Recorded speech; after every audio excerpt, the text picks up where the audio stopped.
Remember when some products just came with free promotional DVDs? No? Man, way to make me feel old at 24. The early to mid-2000s were chock full of these things, from mail-in offers to finding them in cereal boxes. I remember getting a DVD in a box of Honey Nut Cheerios that had a couple episodes of Heathcliff on it, but that's long since disappeared. However, one especially common way you'd find these kinds of discs were in magazines, especially the ones about video games. Let's have a little history lesson before we get to our main attraction. During the 5th and 6th console generations, video game magazines were at the height of their popularity. With the success of publications like Nintendo Power and GamePro, paired with the growing popularity of the games industry, other companies started trying their hand at starting their own magazines. You got your Tips and Tricks, your Electronic Gaming Monthlies, and what have you, all of them achieving pretty modest success. But once Sony introduced the PS1, there came with it a magazine that really shook things up. The official PlayStation magazine first debuted in November 1995 in the UK, with a US published version appearing in October 1997 after absorbing another PlayStation-focused magazine called PlayStation Experience. Official PlayStation magazine, OPM for short, was a pretty good source of news and info by itself, but they didn't get as popular as they did just by talking about Intelligent Cube. No, dear viewer. What OPM did to draw the attention of gamers everywhere was to be the first known magazine to include discs that contained demos and trailers with each volume published. This bold strategy resulted in other magazines like the official Xbox magazine and the short-lived official Dreamcast magazine doing the same. Nintendo Power never joined in on the fun, so clearly we know who lost the console wars during Gen 6. However, OPM remained the reigning champion of magazine demo discs until 2004 and 2007, where the UK and US versions were respectively discontinued. On October 1st of 2007, Sony Computer Entertainment announced they'd be taking another independently run magazine and rebranding it as PlayStation the Official Magazine. But before its official rebranding, it was formerly known as just PlayStation Magazine. Or, more commonly, PSM. PSM started in September 1997 by editor-in-chief Chris Slate, a self-admitted Nintendo fan ironically enough, years after the closure of Game Players magazine in 1991, where he initially started off as, yeah, I'm rambling again, aren't I? Let me just cut to the chase here. PSM didn't offer demo discs, but at some point during its lifespan, they began to include DVDs that had interviews and trailers for upcoming games and all that kind of stuff. Online documentation of these DVDs is a little bit scarce, but there is one extensive showcase of one particular DVD that was uploaded just last year. It even shows off Boku no Natsuyasumi. That's fucking sick. I really hope the localization of that Shin-chan Boku game sells well. I was always more of an OPM kid, but I actually have one of these DVDs, and in spite of its absolutely tortured state, it somehow works flawlessly. This is the disc bundled with the 100th issue of PSM, dated August 2005, and baby oh baby, this one's about that PS triple. I think I bought the magazine at an airport when I was going back home from visiting my grandparents, but I'm not totally sure. What I can say is that this fucking thing single-handedly defined my taste in video games as a kid. I remember watching and rewatching some of these trailers endlessly, being so excited for when they'd eventually drop because every video game comes out, right? Now that I'm looking at it as an adult, oh man, there is a lot to unpack here. With all good things, we must start at the beginning. Let's boot this sucker up and see what happens. This July, through the timeless magic of animation, the sweet, the innocent, and the brave come alive as they truly are. Bitch, whore, slacker, wimp, thief. What? I have no words. This DVD just points a shotgun at your stomach and pulls the trigger right from the word go. Yes, my favorite part of video games. Some adult cartoon nobody remembers and an ad for Progressive pre-Flow era. And they have the nerve to make these commercials repeat from the start every time you enter or exit another menu. So whenever you select something or exit a menu, all you hear is this July, this July, this July, this July, this July, this July. Okay, I'm normal now. So, this DVD has a bunch of trailers from the E3 reveal event at the 2005 Sony E3 press conference, plus some PS2 and PSP trailers and, whatever the heck a PSP mini-mag is. Of course, we're going through the PS3 stuff first, and boy oh boy, let me tell ya, things only get more eyebrow-raising from here. We start with condensed footage of the PS3's official reveal, led by Kaz Hirai and Ken Kutaragi. They preamble a little bit before showing off the first look at the PS3. This is interesting because they show off 3 different colors, white, silver, and black. Of course, the first model PS3 only came in the piano black color when it first released, and that funny little croissant was scrapped in favor of the 6-axis. It's a shame, I really wanted to hold that stupid looking thing. PlayStation, PlayStation, PlayStation. PlayStation, PlayStation, PlayStation 2, PlayStation 3. But after that, it's all trailers from here on out. We do get a disclaimer that these games are early in development and that the audio and video will be much nicer in person. What, I know it's 2005, but it can't be that bad. Oh! Why does it sound like that? The audio was normal beforehand, so now why does it sound like a modern shitpost? What, was the gain on the camera or the microphone turned all the way up or something? As a sound idiot myself, this haunts my every waking moment. I don't know how this happened. So, for all of our sakes, I found actual rips of the trailers themselves with, good audio and video quality. You can safely turn the volume back up, promise. I'm a very trustworthy deer.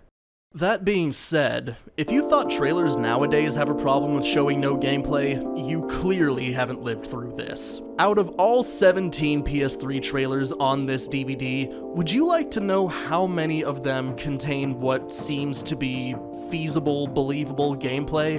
3. 3 of them. The first trailer with plausible gameplay is for a game simply titled I-8. This would eventually become Resistance Fall of Man, and yeah, it sure does look like an early PS3 game, alright. I love how the grenades are just flying out from the center of the screen like this dude's name is Cyrax. But do you want to know the part that's really funny about this? The other 2 trailers that have gameplay in them are from games that have been canceled. Yeah, canceled. They never came out, no other news, nothing. These games do not exist. Furthermore, out of all 17 trailers in this disc, 4 of them were from games that were canceled outright, and another one of them was from a game that was put in development hell for 12 years. The first one we see is Identify, an alleged video game that supposedly used the PlayStation Eye camera to potentially interact with and guide 2 apparent female operatives on what may have been missions around the world. This one's an entire enigma in itself. This trailer is literally the only proof we have that this game ever existed. No news articles, no announcements, nothing. Identify just appeared, said hi, and then probably got shot in the back as soon as it stepped out of view. It's a shame because I remember this, of all things, being one of the games that made me want a PS3. That being said, it's not hard to see why this never happened. I mean, it's 2005. Do you really think a game like this would work in 2005? The next trailer we see is for 5th Phantom Saga, a first-person shooter being developed by Sonic Team. Again, we don't know too much about this game, but at least this got a second CG trailer at Tokyo Game Show that same year. It looks like you'd be gunning down soldiers or mercenaries or something while simultaneously controlling this big buff blue boy, but other than that, we don't really know anything about what the plot would have been or who this Galarian's Ash reject is, but apparently you controlled this Phantom, I'm guessing it's called, using a wrist-mounted chain. So I guess Platinum Games is a studio full of hacks. The press clearly wasn't feeling the FPS fever, so after 2006, this game just kinda disappeared from the public eye. Apparently the physics used for these telekinetic abilities were eventually ported over to Silver the Hedgehog's gameplay in Sonic 06, which, that might say a little bit about how this game was going. Killing Day is, wait, hold on. I mean... Келек дедече. This is the next real Fate game that was announced, and it's also the one I have the least to say about. It was being made by Ubisoft, there's lots of skunk men, heavy amounts of bloom, a lot of gray and light brown, you know, typical PS3 fare. The only thing I find really interesting about this trailer is this dude's hands. Like, he's fully in it, look at him, look! But other than that and the misuse of Russian letters, I have no clue what this game was gonna be. And much like most everything else we've seen, all we've got to go off of is this one trailer. There's no other news, no other trailers, nothing. Cool.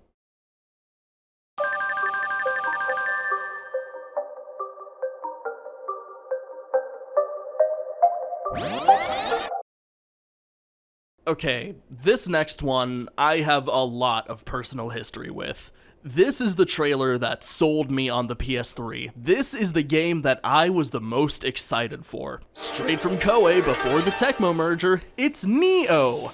No, it's not Neo, it's Neo. Yeah, so this game sure was announced a whole 17 fucking years ago by now. Holy shit, I hate that. This is clearly a different game. We didn't even have proper Souls games at this point. FromSoft's biggest claim to fame at the time was fucking Armored Core and the Adventures of Cookie and Cream. But hey, we still have a blonde-haired samurai.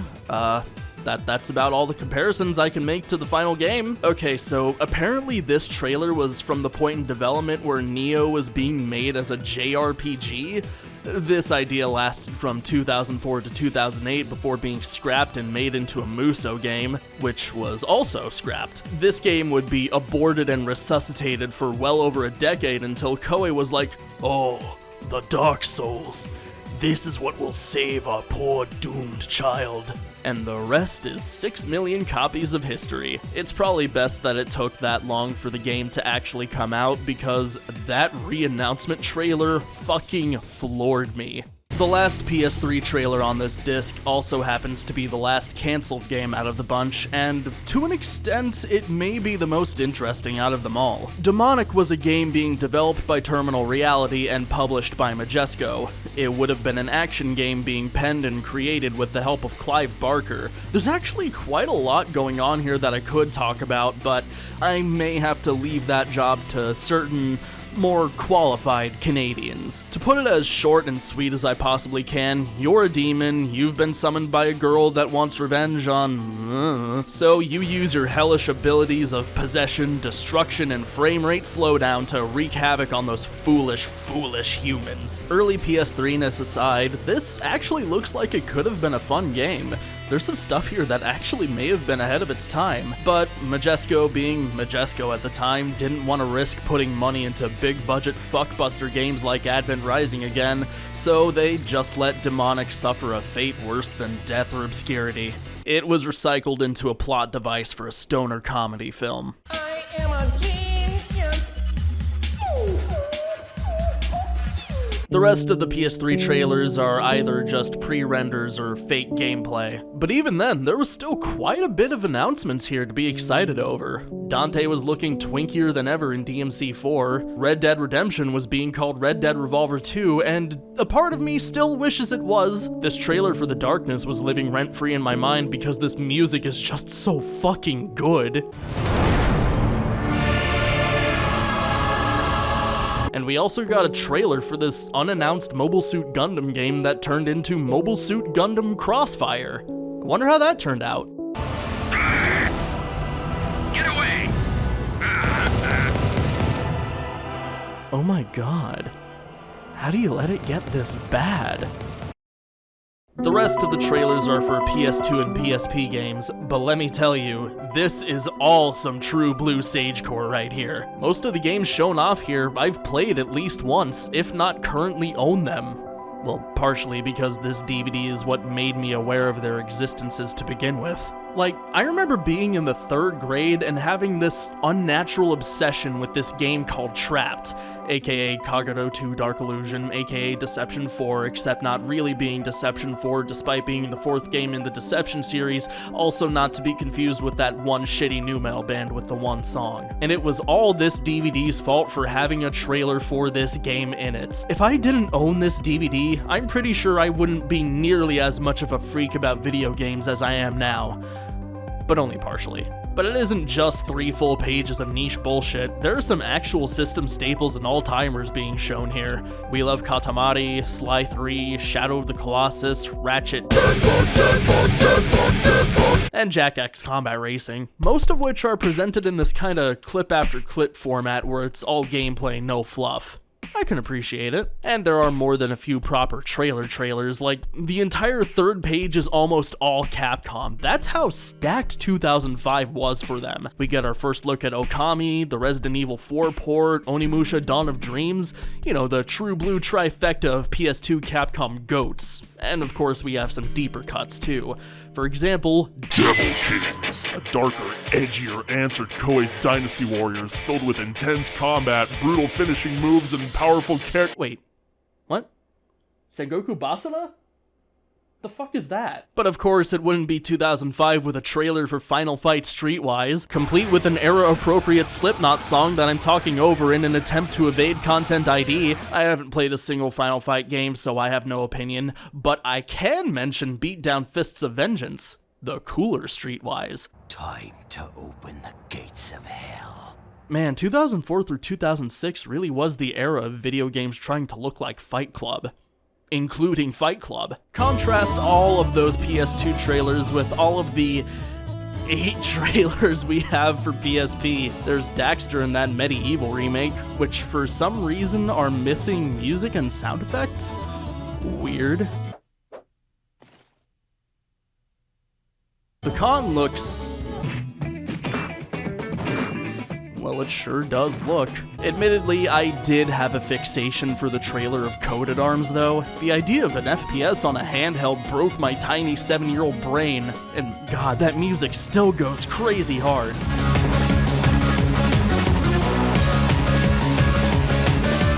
Maybe I should talk about Coded Arms sometime. Those games have a lot going on in them. The absolute biggest standout trailer out of every PSP game shown off here is for a game called Infected. It's, just see for yourself. They're just biting people, and they're just attacking people and infecting them. It was crazy. It was zombies all over the place. It was absolutely, it was mind-blowingly, horrifyingly awesome.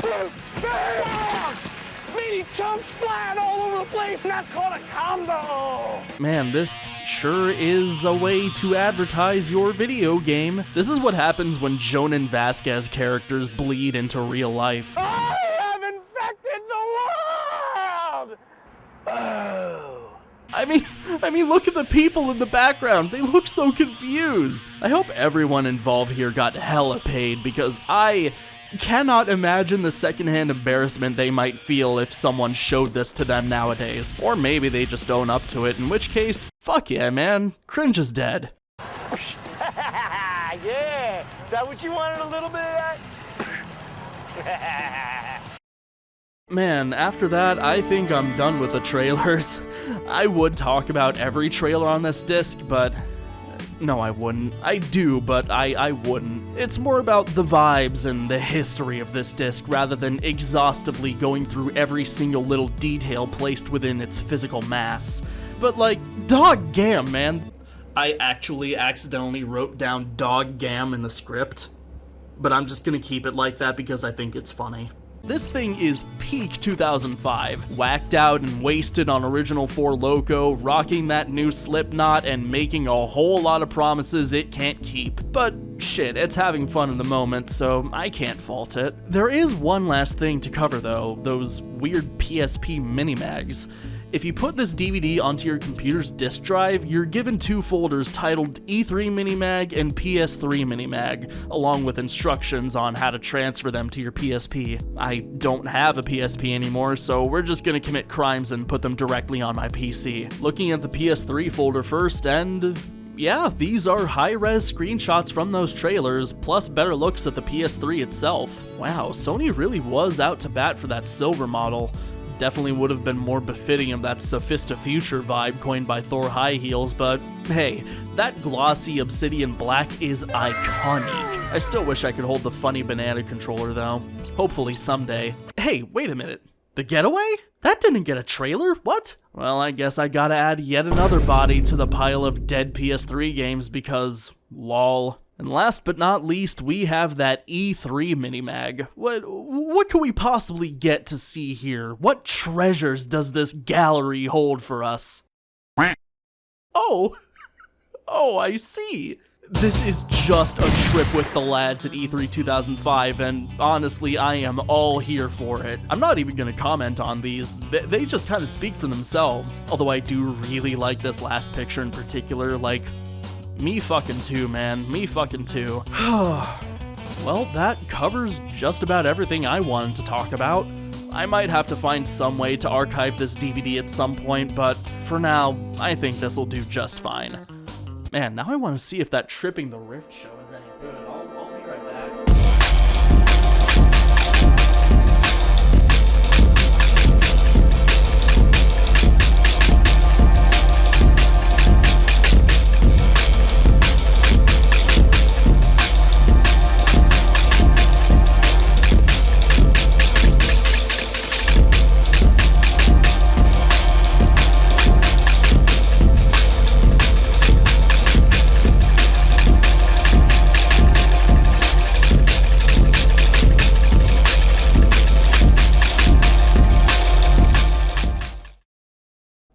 Your cock is terrible. Get out of my sight.